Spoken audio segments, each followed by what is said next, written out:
Bom dia a todos. Bom dia. A graça e a paz do Senhor Jesus Cristo a todos os filhos e filhas de Deus. Amém? Amém. Graças a Deus. Diga assim comigo: Deus é bom. Deus é muito bom. Deus é bom demais. Graças a Deus. Então, nesta manhã nós vamos trabalhar uma mensagem, mais uma sequência, no livro de Gálatas. Nós estamos aprendendo muito com o livro de Gálatas. Na última mensagem, foi explicado, pregado e ensinado que o que estava acontecendo no livro de Gálatas era uma conversa de Paulo contando à igreja do Senhor Jesus Cristo o que tinha acontecido com ele, com Pedro e com os demais apóstolos, porque havia uma dificuldade, um problema, uma tensão dentro da igreja por causa de uma incompreensão das pessoas a respeito daquilo que é fundamental no Evangelho, que é a pessoa de Jesus Cristo e o que nós cremos a respeito de Jesus. Isso porque entre os cristãos naquela época, naquela comunidade judaica, havia três tipos de visões e de compreensões do Evangelho. A primeira compreensão era aquela daqueles que não conheciam a Jesus, que não criam em Jesus, que não queriam Jesus, mas apesar disso eles eram pessoas religiosas, eles estavam envolvidos com essa coisa da religião, porque na comunidade judaica, a religião era o fator mais importante, era a religião que dava todos os ensinos para eles, era a religião que os governava, eles tinham toda a orientação para os comportamentos deles e para tudo que eles faziam na vida, desde a saúde até os comportamentos sociais, morais e assim por diante. Então, na comunidade judaica, aonde a igreja estava inserida, havia gente que pensava dessa forma, que acreditavam do ponto de vista judaico. Esse era um grupo de pessoas, e eles conviviam com as pessoas na igreja. Havia um segundo grupo. O segundo grupo eram aqueles que criam em Jesus, mas que continuavam achando que algumas práticas, algumas atitudes, especialmente a forma de ver a vida, de compreender a vida, o que eles acreditavam precisavam ser mantida daquilo que vinha da comunidade, daquilo que vinha da religião judaica. Então eles eram chamados de judaizantes, cristãos judaizantes. Criam em Jesus, mas tinham dúvidas a respeito de algumas coisas, a respeito do que Cristo havia feito na cruz. E aí havia o outro grupo, que era o grupo que Paulo estava tentando ensinar o que realmente, de fato, havia acontecido na cruz do Calvário. E Paulo, então, ensinava para eles que a morte de Jesus Cristo na cruz do Calvário era o suficiente para que eles tivessem o perdão dos pecados. Mas aí o grupo cristão judaizante achava que era suficiente, mas que eles podiam fazer alguma coisa para ajudar, e não era consequência. Para eles terem a salvação, eles precisavam fazer e cumprir algumas regras do judaísmo. E havia o grupo judaizante que achavam que não precisava fazer nada, eles não precisavam de Deus, precisavam apenas de ir numa igreja, numa sinagoga, no caso, frequentar um grupo qualquer lá, porque o grupo fazia bem para eles e Cristo não tinha nada a ver com eles e eles não tinham essa preocupação. Então esse era o embate. Aí Paulo conta na carta de Gálatas que ele foi em Jerusalém e que chegando em Jerusalém ele levou uma pessoa que era um gentil e portanto os judeus tinham dificuldade de conviver com os gentios que eram não gentios. Ele levou um gentil com ele, que era Tito. Ele levou Tito para mostrar para eles que o evangelho não era apenas para os que praticavam a religião judaica, mas que Cristo deveria alcançar a todos. E aí então ele leva Tito como testemunha, e aí eles têm uma reunião, e Paulo então relata na carta de Gálatas o que aconteceu nessa reunião. A primeira coisa que aconteceu que foi ao chegar, Pedro tinha aquele comportamento de querer a aprovação de todo mundo. Então Pedro, que havia recebido visões, que Deus havia mostrado para ele, que ele deveria crer que a obra de Cristo, que a morte de Cristo na cruz do Calvário era o suficiente para a vida dele, receber a visão, o próprio Senhor falara com ele então estava um pouco confuso, porque ele queria agradar as pessoas, então ele convivia com os gentios, quando só tinha gentio, aí quando apareciam os judeus, ele corria para aquela turma dos judeus, porque ele queria agradar aquelas pessoas. E aí Paulo então explica, e começa a explicar, e é o que nós vamos ver hoje, o que significa a gente de fato crer em Jesus. A aprovação que Pedro queria, é a aprovação que todos nós perseguimos. Nós sempre queremos ser aprovados pelas pessoas, e o mundo e a sociedade, ela sabe disso, e isso não começou agora, nesse século, isso começou desde quando Adão pecou.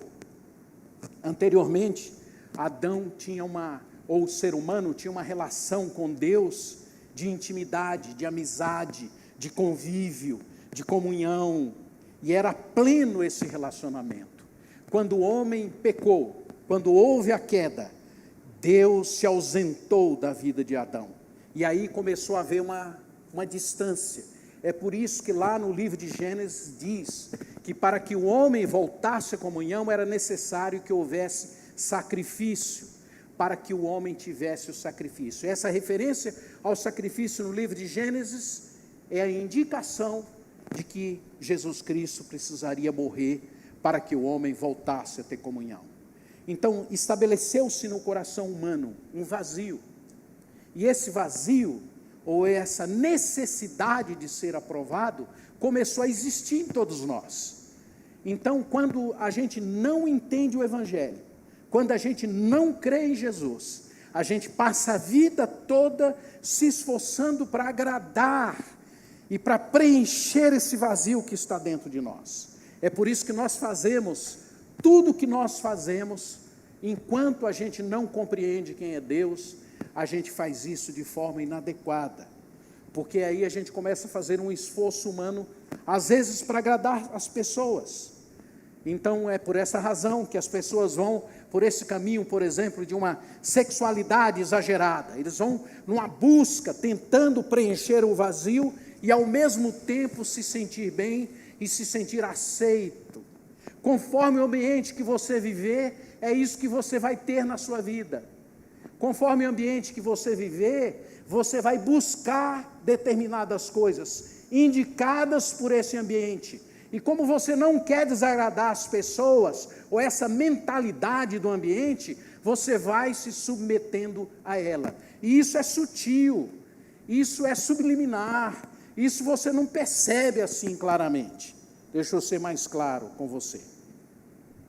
Se porventura você nasceu num ambiente onde a mentalidade, ou a coisa mais importante, por exemplo, no ambiente familiar, é a questão da sexualidade, então você vai crescendo, e com isso na sua mente, achando que é isso que vai resolver a vida, achando que é isso que vai preencher essa nostalgia que você tem de Deus, essa ausência de Deus. Então você começa a ter comportamentos sexuais para agradar as pessoas. Você começa a se vestir para agradar, você começa a ter cuidados para demonstrar no seu corpo que você é bonito, você começa a achar que é isso que vai resolver a sua vida, porque à medida que você usa a sua sexualidade para agradar alguém, então aí, e você for aceito por essa pessoa, então essa nostalgia, essa saudade de Deus,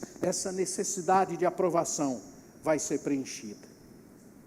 Alguns de nós aqui já temos uma certa idade e sabemos que isto não é verdade, que essa é uma mentira que essa sociedade tentou colocar na vida das pessoas, tentando dizer que a sexualidade ou essa busca sexual é que vai resolver os nossos problemas e o nosso drama. Com isso eu não estou dizendo que sexo não é bom, não é importante, não é isso. Eu estou dizendo que não é isso que nos torna pessoas aprovadas. Bom, mas nem todo mundo vive esse ambiente. Alguns vivem uma busca, por exemplo, por dinheiro. Se você vive num ambiente onde a conversa é dinheiro, onde o humor tem a ver com dinheiro o tempo todo, onde as pessoas cobram umas às outras, aí você começa a se esforçar, a trabalhar, a se desesperar, para que aquilo possa agradar ao outro, as pessoas que estão ao seu redor, a sociedade que está ao seu redor.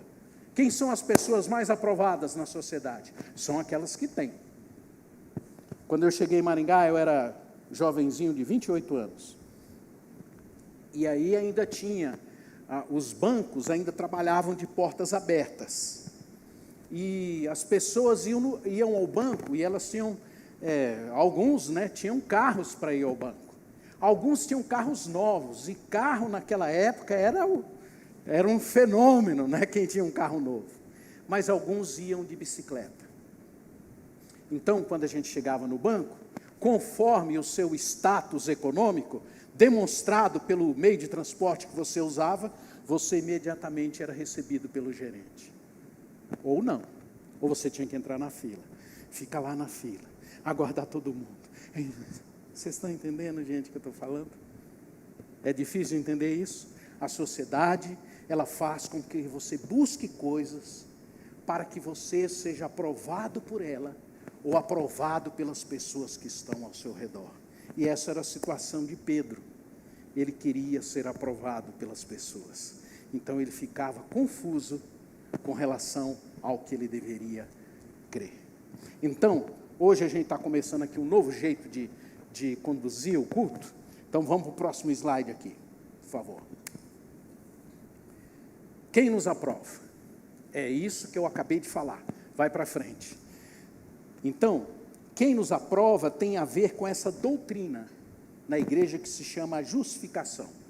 Os pastores, os teólogos, as pessoas mais importantes que lidam com a Bíblia desde a antiguidade. Na Bíblia, essa doutrina ou esse ensino, ele é considerado o mais importante para a vida das pessoas. A justificação é uma palavra que tem o sentido de você ter uma visão correta a respeito do que Cristo fez na cruz do Calvário. A maioria das pessoas não se importam, eu creio em Jesus, mas eles não têm percepção do quanto que isso afeta a vida deles. À medida que você vive para ser aprovado pelas pessoas, você faz todo esse esforço para ser aprovado. E você está sempre em dívida. Vocês já perceberam? Você está sempre, ai meu Deus, eu preciso ganhar mais. Ai meu Deus, eu preciso fazer mais. O que isso vai provocando em você? Um sentimento de frustração, de culpa. Aí, quando você vem para a compreensão do Evangelho, se você não compreende o Evangelho, você sempre vai ficar frustrado, interiormente. E isso tem consequências na sua vida muito graves. Se você de fato não crê em Jesus, se você não recebê-lo, se você não confiar, se você não acreditar nele, nessa perspectiva que nós vamos colocar, você sempre vai ter esse sofrimento. Presta atenção aqui no versículo que a gente tem para você. Para que fôssemos justificados pela fé em Cristo e não por obras da lei.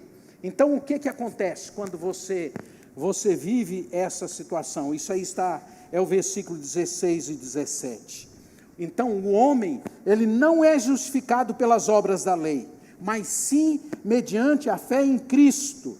E aí Paulo diz assim, também nós temos crido em Cristo Jesus, para que fôssemos justificados pela fé em Cristo Jesus, não por obras da lei. Então nós somos aprovados, acolhidos, aceitos por Deus, e isso não é uma ideia. Isso é importante eu dizer para vocês. A maioria das pessoas, elas acreditam em ideias. Isto aqui não é uma ideia. Cristo morreu na cruz no nosso lugar. Não é uma técnica psicológica. Não, é um fato. Jesus morreu na cruz e levou o seu e o meu pecado. Isso aqui não é uma lavagem cerebral, não é para você ficar repetindo, Cristo morreu na cruz e perdoou. Não é isso. Morreu, aconteceu um fato. Desde a eternidade, o Cordeiro que foi morto, ele morreu no meu e no seu lugar. É um fato existencial. Como eu disse, não é uma técnica psicológica. Existem algumas técnicas de psicologia que diz assim, por exemplo, que você tem que lançar sobre um determinado objeto, uma determinada coisa, você tem que lançar a sua raiva, a sua ira, o seu pecado, né? Então, eu vou criar uma imagem para não ir muito longe, senão vocês podem ficar meio chateados comigo.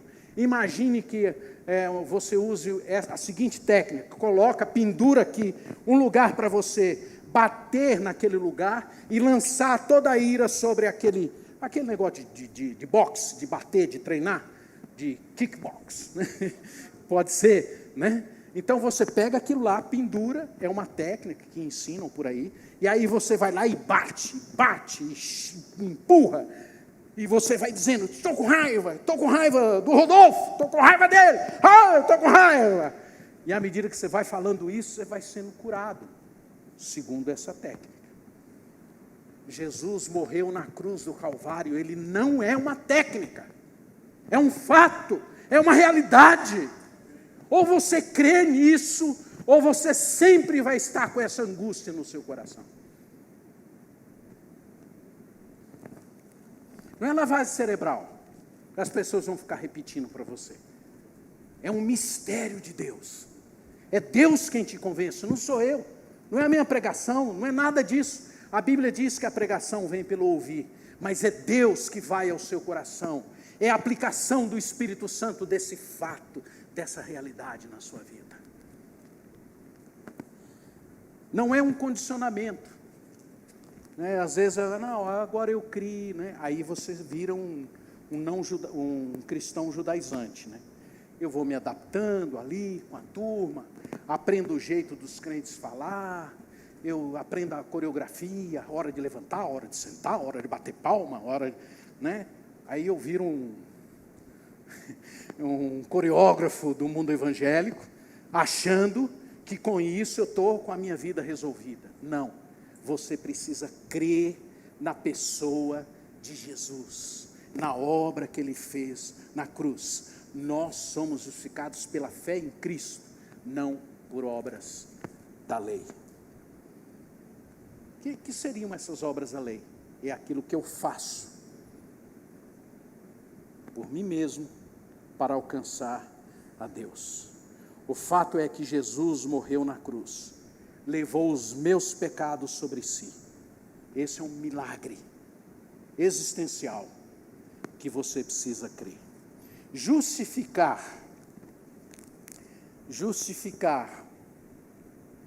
tentar ser justificado através do confiar em nós mesmos, é insultar a Deus. É isso que diz o versículo seguinte que a gente lê aí, né? O versículo diz assim: ao procurarmos ser aceitos por Deus por estarmos unidos com Cristo, fica claro que somos pecadores. E aqui deixa eu dar uma explicação para vocês. A coisa mais difícil que existe é um ser humano admitir que ele é pecador, principalmente depois que ele fica crente. Aí é mais ainda, né? Porque a gente se envolve com a igreja e a gente não percebe que a natureza da gente é pecaminosa, porque a gente de fato, ao conviver com os irmãos tão bons, tão saudáveis, a gente vai mudando o comportamento, né? Às vezes a gente muda a linguagem pelo convívio, mas o coração, ele continua o mesmo. Se você não crê, seu coração não muda. Gente, Jesus não morreu na cruz para melhorar as pessoas. Jesus morreu na cruz para nos dar a vida eterna e para nos transformar. Transformar a nossa vida. É um novo coração. É uma nova maneira de ver a vida. É uma nova forma de compreender. Algumas coisas que a gente compreende, que a gente aprendeu, elas têm um certo valor. Mas essa realidade do nosso pecado, que precisou do sacrifício de Cristo, e que esse sacrifício de Cristo na cruz do Calvário é suficiente para o perdão dos meus pecados, isso não muda. Enquanto você não crê nisso, você vai ter essa angústia dentro de você. Eu preciso agradar, eu preciso fazer, eu preciso ser aceito, eu preciso ser acolhido. Quando Jesus está dizendo, dei a minha vida por você, você é meu filho, você é acolhido por mim, não importa o que esteja acontecendo com você. Quando você vai para Jesus, você descobre que você é pecador. Aí você percebe, aí você entende, e é por isso que muita gente prefere ter uma religião do que ter Cristo no coração. Porque numa religião você não precisa, você faz as práticas religiosas e está tudo bem, e você fica se auto-enganando, achando que você está com Deus. Você está com Deus quando você tem Cristo.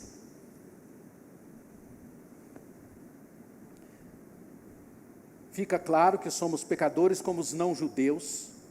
Então, pecadores são judeus, não-judeus, cristãos, não judaizantes. Mas será que isso quer dizer que Cristo trabalha em favor do pecado? Claro que não. Se eu, depois de ter destruído a lei, começar a construí-la de novo no meu coração, e é isso que a gente faz, a gente começa a fazer coisas para agradar a Deus. A gente começa a fazer coisas não como consequência da gente ter Cristo, mas para agradar, porque a gente não está crendo em Jesus, porque a gente não está acreditando que Cristo morreu na cruz para salvar os nossos pecados. Aí você começa a fazer as coisas para tentar alcançar Deus, quando deve ser consequência, ou melhor, como deve ser fruto da sua gratidão, por você crer que você foi perdoado e que agora você é habitado por Ele. Então é prazeroso, é gostoso, é maravilhoso poder viver e andar com Ele. É isso que Ele está falando. Se vocês não confiam em mim, vocês me insultam, vocês estão dizendo que o que Cristo fez na cruz não é suficiente para o perdão de pecados de vocês. E aí vocês precisam fazer coisas para ser aceitos. Vocês já foram. Creiam em mim. Gente, a minha vida inteira, 40 anos, tentando ensinar isso para as pessoas. Alguns não entendendo, pela graça de Deus. Mas muitos não compreendem.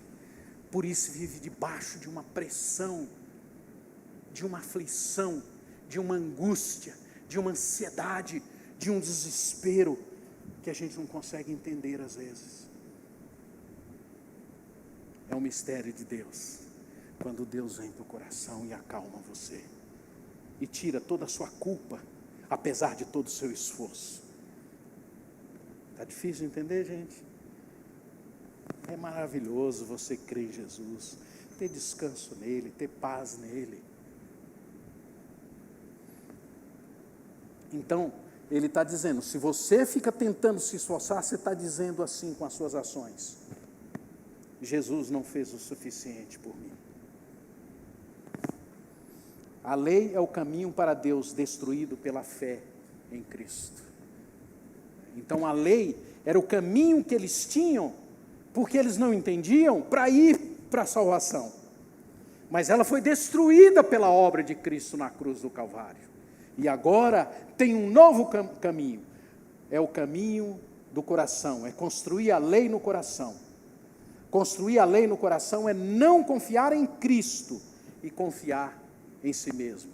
Porque você vai viver a sua vida dizendo, não, eu não preciso de Cristo, eu não preciso de Deus, eu vou fazer do meu jeito, eu vou frequentar a igreja, eu vou participar lá, eu vou fazer aqui, e aí eu vou ser aceito por Deus. Não. Não.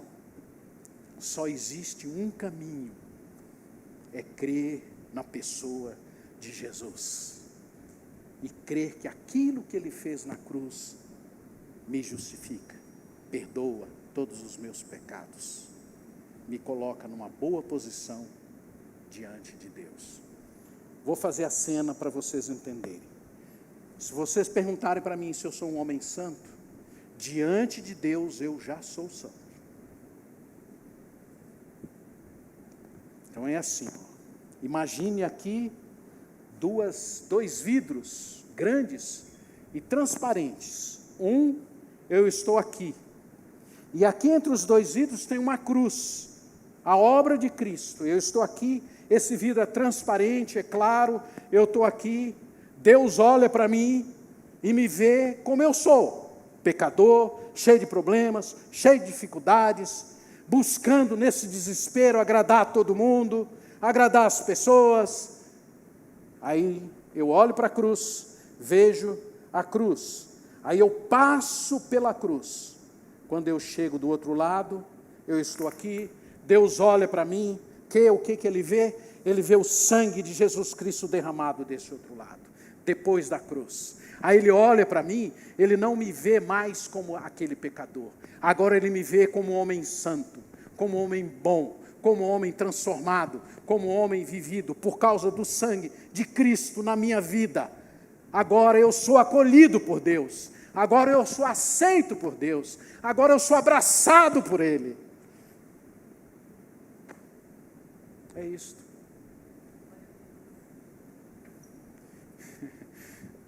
Aí eu sou pecador, e vocês estão me vendo aqui, vocês podem ter certeza que eu sou pecador. Temperamento difícil, vida complicada, cheio de grilos na cabeça, cheio de emoção fora do lugar às vezes, muita dificuldade, vocês não têm ideia, minha mulher tem mais. Aí eu vou para a cruz, pode ir um pouquinho aí, mais um, eu vou para a cruz.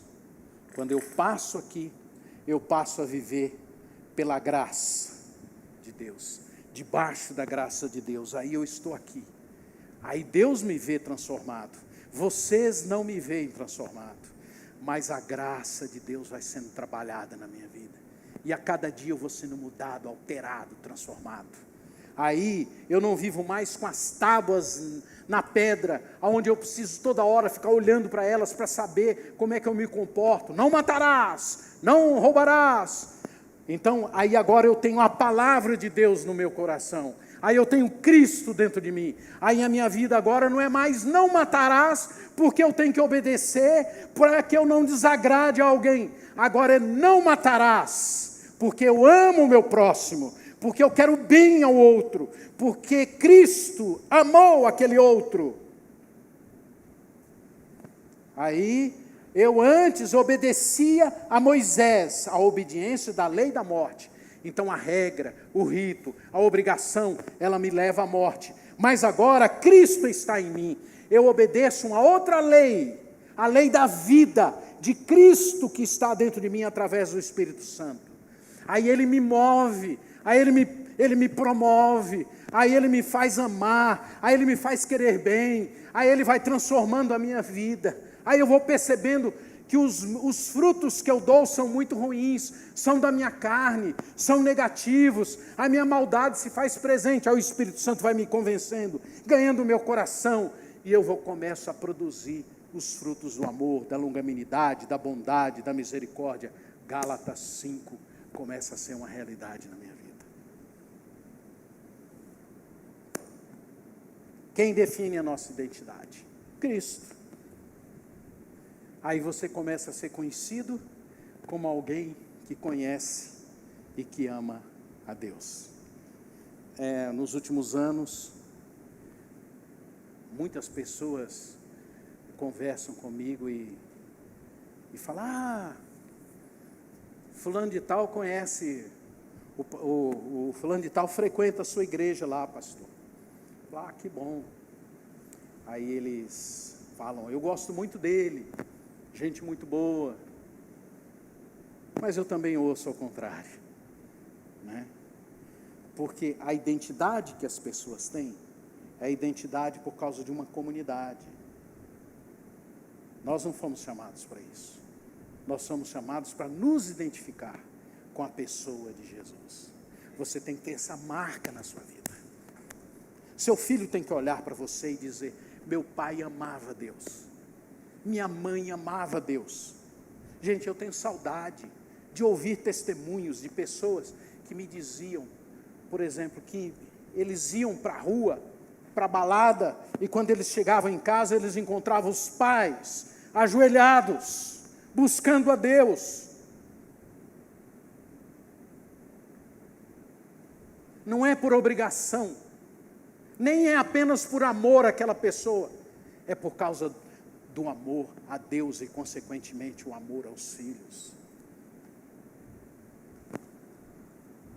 A nossa identidade é dada pela fé na pessoa de Jesus Cristo.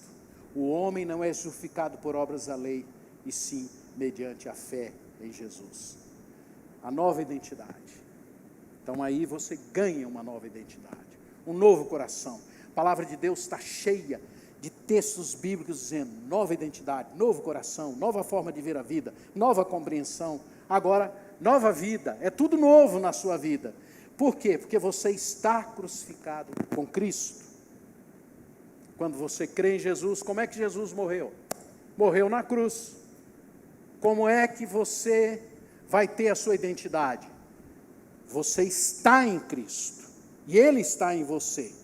Então, quando o texto diz assim: pois quanto à lei estou morto pela própria lei, a fim de viver para Deus, estou crucificado em Cristo.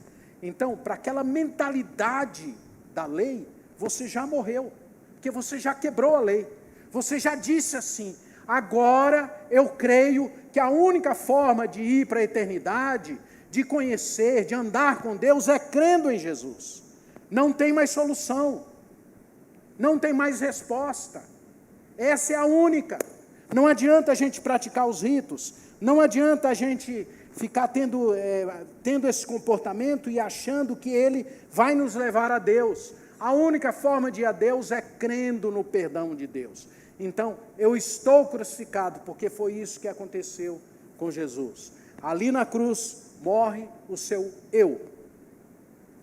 Uma pausa para explicar o que é o seu eu. O seu eu é toda atitude que brota em você fora da visão de Cristo. O seu eu é tudo que você tem e que não foi colocado por Deus na sua vida. Reações, ações, jeito de ser. A Bíblia chama isso de carne. A Bíblia chama isso de idolatria. São essas atitudes que você, por ter vivido ou por viver no mundo e sofrer essas pressões do mundo, você começa a ter quando você não compreende o Evangelho, quando você não crê que é habitado por Jesus. Quando você crê que é habitado por Jesus, você vai para a cruz. Tudo aquilo que foi construído em nós vai sendo trabalhado pela cruz de Cristo. Deixa eu explicar melhor. Eu me converti quando eu tinha 18 anos e 6 meses.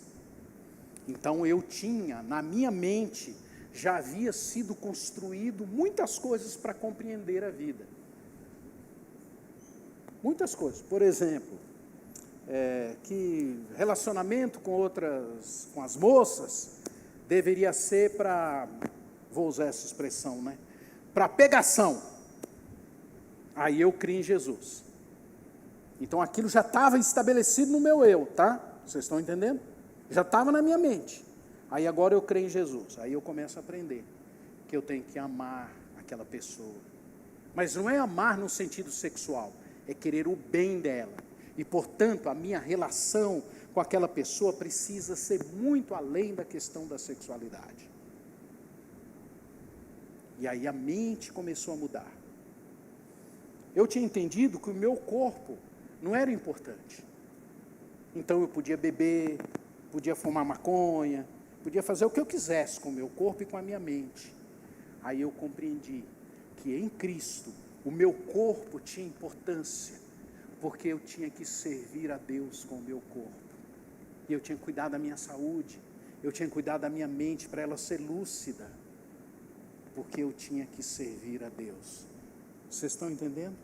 Tudo que era construído na minha mente antes, agora em Cristo é tudo novo. É uma nova maneira de ver a vida. Estou crucificado e vivo sustentado por esse sangue derramado na cruz. Vamos mais um pouquinho? Agora a vida de Cristo está em mim. E isso é para a gente encerrar, para você sair daqui batendo no peito e dizendo: Ele mora no meu coração e eu vivo por Ele. Eu não vivo mais por causa daquela mentalidade anterior. Eu não vivo mais com essa mentalidade do mundo. Eu não vivo mais confiando na minha própria energia para resolver os meus problemas. Agora Cristo está em mim. E Ele estando em mim, eu vou ter sabedoria para viver. Eu vou ter forma de andar. Eu vou ter clareza para as coisas. Eu vou caminhar com Ele. Então tudo que não é bom, que não procede de Deus, eu vou pedir a graça de Deus para ir deixando isso e me libertando. Difícil de entender? O próprio Jesus tem o maior desejo de morar no seu coração. E isso você faz pela fé. Ele disse assim: se vocês obedecerem a minha palavra e me amarem, eu e o Pai os amaremos, e nós viremos e faremos morada no coração de vocês. Irmãos, é maravilhoso ser habitado por Jesus.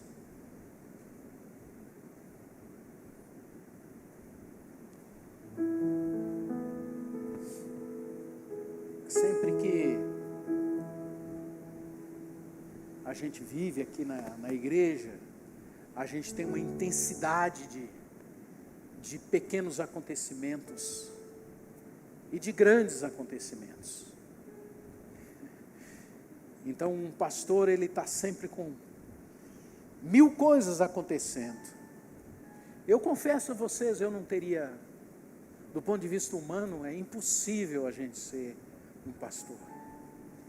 Impossível. Ser pastor no sentido de agradar a todo mundo. Não há em mim essa condição.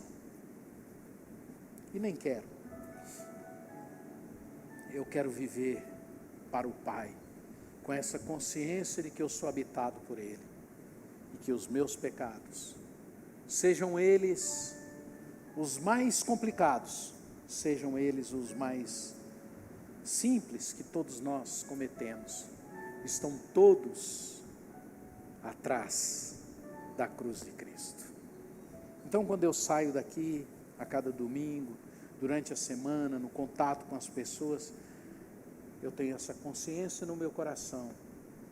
Não é por mim, não é pelo que eu faço, não é pelo que eu fiz, mas é por causa da bondade dEle, da graça dEle. Ele habita o meu coração. Eu olho para a vida dos meus filhos. Meus filhos herdaram esse lado humano, né? Desse pastor já velho, né? Esse temperamento difícil.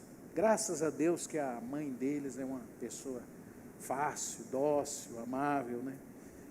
Mas se eles fossem carregar a minha carga genética no temperamento, aí Deus vem com a graça dele e os alcança.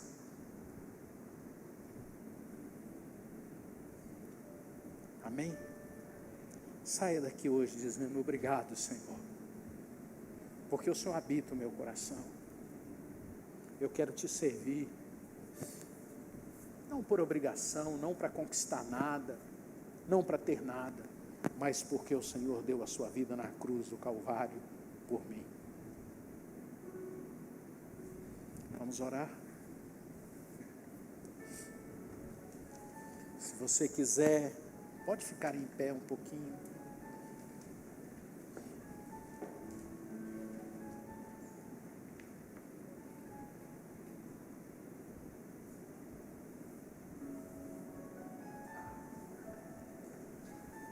Me lembrei agora, e eu vou contar para vocês, vou ser breve. Quando eu tinha 11 anos, eu descobri que eu era órfão. E eu não sabia quem era o meu pai. Eu chamava o meu avô de pai. Aí um dia eu, criança, comecei a mexer nas coisas e achei um baú na casa do meu avô, e dentro daquele baú tinha uma foto de um homem. Aquela foto ainda é daquelas pintadas à mão, não sei se alguém lembra disso, e eu peguei aquela foto e saí andando com ela, e fui falar com meu avô, e eu chamava meu avô de pai. Eu disse: pai, de quem que é essa foto? E o meu avô não conseguiu responder. Era o filho dele, o meu pai. Ele respondeu: esse é o seu pai. Eu não sou o seu pai, eu sou o seu avô. E esse é o meu filho. Aí eu fui crescendo. Quando eu cheguei aos 18 anos, eu tirei uma foto, muito assim, tentando fazer a mesma pose do meu pai. E eu colocava as duas fotos assim. E eu olhava e via que o meu pai era muito parecido comigo. Aí, como isso foi revelado na família, as pessoas já nem me chamavam mais pelo meu nome. Chamavam filho do Ornã, que era o nome do meu pai. Eu era muito parecido com meu pai. Um filho de Deus é muito parecido com o seu pai. Essa é a identidade dele. Quem é o seu pai? Oh, Senhor. Vamos orar. Senhor, obrigado, Senhor, porque o Senhor não se envergonha de nos chamar de filhos, e o Senhor não se envergonha de nos chamar de irmãos e irmãs, porque o Senhor deu a sua vida na cruz do Calvário por nós. Obrigado porque os nossos pecados estão perdoados. Obrigado porque o Senhor nos deu uma identidade. Obrigado porque agora nós temos um Pai a quem nós podemos chamar de Pai, com a certeza de que sempre seremos acolhidos e aprovados, não pelo que fazemos, mas por causa da Tua obra na cruz do Calvário. Muito obrigado, Senhor, pela Tua morte e pelo Teu sangue derramado, no nome de Jesus. Amém e amém e amém.